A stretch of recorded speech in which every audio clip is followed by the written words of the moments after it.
இலங்கை பயணத்தை முடித்துக் கொண்டு ஹெலிகாப்டர் மூலம் பிரதமர் நரேந்திர மோடி ராமேஸ்வரம் வந்தடைந்தார். பிரதமரை ஆளுநர் RN ரவி, மத்திய அமைச்சர்கள் அஸ்வினி வைஷ்ணவ், எல் முருகன், மாநில அமைச்சர்கள் தங்கம் தென்னரசு, ராஜகண்ணப்பன், பாஜக மாநில தலைவர் அண்ணாமலை உள்ளிட்டோர் வரவேற்றனர். இதனைத் தொடர்ந்து மண்டபத்திலிருந்து சாலை மார்க்கமாக கார் மூலம் பாம்பன் பாலம் வந்தடைந்தார்.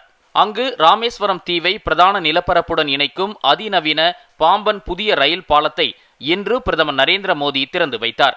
பாம்பன் சாலை பாலத்தில் அமைக்கப்பட்டிருந்த அழகிய மேடையில் இருந்து புதிய ரயில் பாலத்தை திறந்து வைத்தார். அத்துடன் ராமேஸ்வரம் தாம்பரம் இடையேயான புதிய ரயில் சேவையையும் கொடியசைத்து அவர் தொடங்கி வைத்தார். இந்நிகழ்ச்சியில் ரயில்வே அமைச்சர் அஸ்வினி வைஷ்ணவ், தமிழக ஆளுநர் RN ரவி, மத்திய தகவல் ஒலிபரப்புத்துறை இணை அமைச்சர் எல் முருகன், மாநில நிதி அமைச்சர் தங்கம் தென்னரசு உள்ளிட்டோர் கலந்து கொண்டனர். பின்னர் ராமேஸ்வரம் ராமநாத சுவாமி ஆலயத்திற்கு சென்று பிரதமர் நரேந்திர மோடி வழிபாடு மேற்கொண்டார்.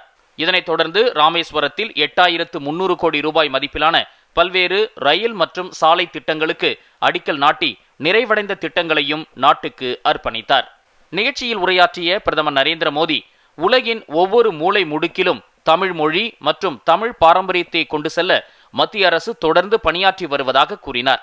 மீனவர்கள் நலன் மற்றும் பாதுகாப்புக்கே மத்திய அரசு முன்னுரிமை கொடுத்து வருவதாக குறிப்பிட்ட அவர், தமது அரசு மேற்கொண்ட தீவிர நடவடிக்கையால் கடந்த 10 ஆண்டுகளில் இலங்கை வசம் இருந்த 3700 மீனவர்கள் மீட்கப்பட்டிருப்பதாகவும் தெரிவித்தார். கடந்த ஆண்டு மட்டும் 600 மீனவர்கள் விடுதலை செய்யப்பட்டிருப்பதாகவும் அவர்களில் சிலர் அதிகபட்ச தண்டனை பெற்றிருந்ததையும் அவர் சுட்டிக்காட்டினார். கடந்த 10 ஆண்டுகளில் கிராமங்களைச் சேர்ந்த 12 கோடி குடும்பங்கள் முதல் முறையாக குழாய் குடிநீர் வசதியை பெற்றிருப்பதாகவும் இதில் 1,11 லட்சம் குடும்பங்கள் தமிழகத்தைச் சேர்ந்தவை என்றும் குறிப்பிட்டார்.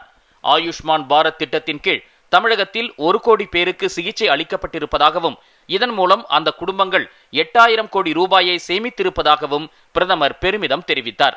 தமிழகத்தில் 1400 மலிவு விலை மக்கள் மருந்தகங்கள் அமைக்கப்பட்டிருப்பதாகவும் இவற்றின் வாயிலாக 80% தள்ளுபடி விலையில் மருந்துகள் விநியோகம் செய்யப்படுவதால் மக்கள் 700 கோடி ரூபாயை சேமித்திருப்பதாகவும் பிரதமர் குறிப்பிட்டார். இளைய தலைமுறையினரின் மருத்துவ கனவை நனவாக்க மத்திய அரசு முயற்சி மேற்கொண்டு வருவதாகவும் இதற்காக கடந்த சில ஆண்டுகளில் தமிழகத்தில் மட்டும் 11 புதிய மருத்துவக் கல்லூரிகள் திறக்கப்பட்டிருப்பதாகவும் பிரதமர் நரேந்திர மோடி தெரிவித்தார்.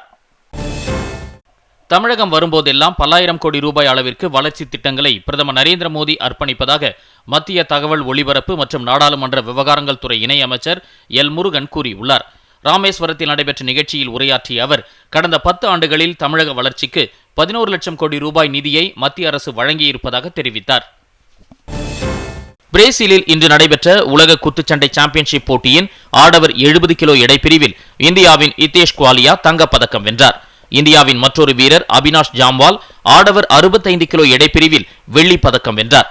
முன்னதாக ஆடவர் 55 கிலோ எடை பிரிவில் இந்தியாவின் அமனிஷ் ரத்தோர் வெண்கல பதக்கத்தை கைப்பற்றினார். IPL கிரிக்கெட் தொடரில் இன்றைய ஆட்டத்தில் ஹைதராபாத் சன்ரைசர்ஸ் அணி குஜராத் டைட்டன்ஸ் அணியை எதிர்கொள்கிறது. இந்த போட்டி ஹைதராபாத்தில் இரவு 7:30 மணிக்கு தொடங்குகிறது.